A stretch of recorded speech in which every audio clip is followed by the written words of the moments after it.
मस्त भाकरी आणि त्यावर ही लसूणीची फोडणी.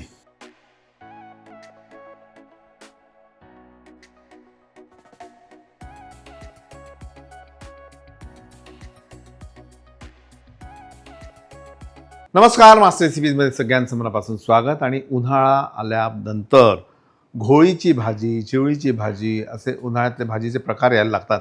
आता ही चिवळी जी आहे तर ही विदर्भात दिसते, काही ठिकाणी मी पश्चिम महाराष्ट्रात काही ठिकाणीच मला दिसली. चिवळीमध्ये काय काय गुणधर्म आहेत ते एकदा पहा.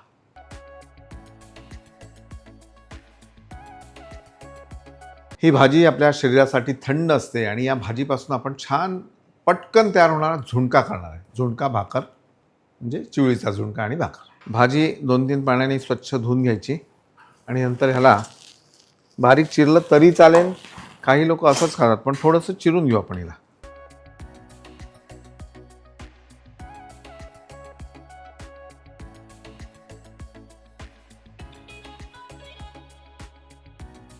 आता झुणका असल्यामुळे तेलाचं प्रमाण थोडंसं जास्त. तेल तापल्यावर यामध्ये मोहरी, हिरवी मिरची, हळद, तिखट आणि चिवळीची भाजी.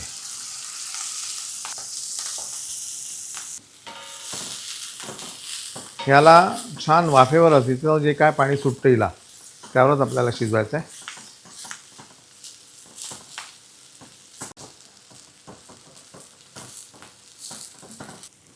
चवीनुसार मीठ आणि याबरोबर कैरी जाते बारीक चिरलेली, त्याचा आंबटपणा खूप छान येतो.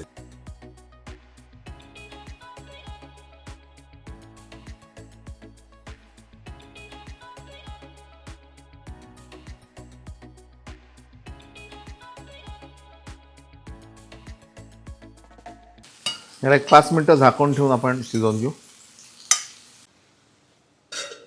ह्याला छान आपण झाकण ठेवून एक 3-4 मिनटं शिजवून नंतर परतून घेऊ.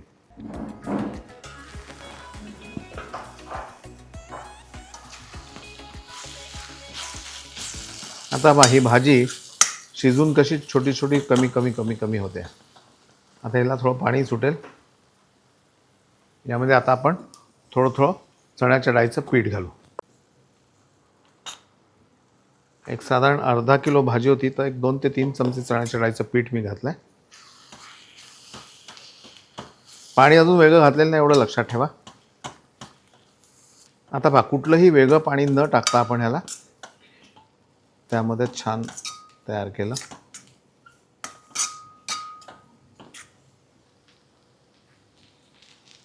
आपण कैरी घातली असल्यामुळे चिमूटभर साखर घातली तर मजा येते. काही लोक घालत नाहीत, तर ज्यांना नाही आवडत अशांनी नाही घालायची साखर. पुन्हा एक 2 मिनटं झाकून ठेवू आणि सर्विंगची तयारी करू.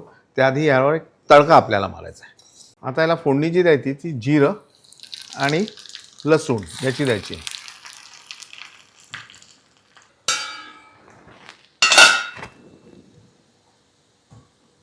भरपूर बारीक चिरलेली कोथिंबीर. क्या बात आहे. याचा स्वाद तसाच एवढा छान येतो ना, कसलीच गरज नाही.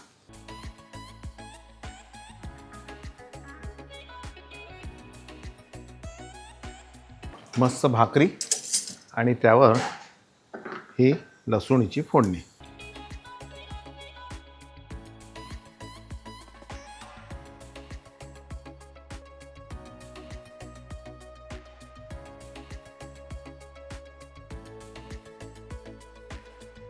वा वा वा. हा झुणका टिकतोही जास्त दिवस, कारण याच्यात पाणी आपण घातलेलं नाही वेगळं. आणि याच्याबरोबर एक छान अशी कांद्याची फोड घालायची आणि मग खायचं. बघा बरं, मजा येत नाही का? मजा कशी येते हे तर पाहावं लागेल. त्यासाठी खावं लागेल, खाण्यासाठी बनवावं लागेल. बनवत आहे ना, बघता काय साबिल. वा. पहा तर मास्टर रेसिपीज लाईक करा, सबस्क्राईब करा, शेअर करा आणि माझी आठवण करा.